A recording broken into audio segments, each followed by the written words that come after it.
চাঁদপুর জেলা শাহরাস্তি উপজেলা রামিসা হত্যার প্রতিবাদে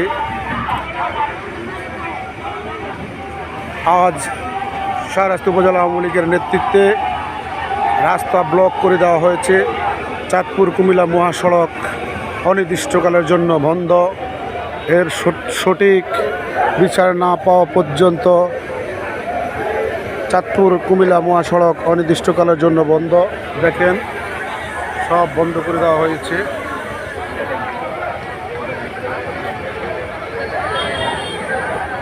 শত শত আমজনতা রাজপথে নেমে আন্দোলন সংগ্রাম চালিয়ে যাচ্ছে।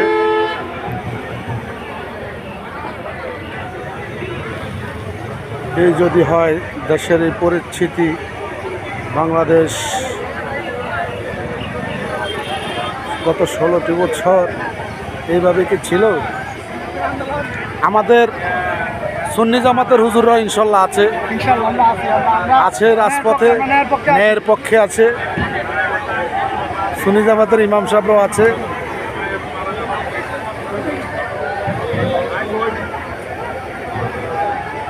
আমার চাচা শাহ আলম, শাহরাস্তি উপজেলা আওয়ামী লীগ।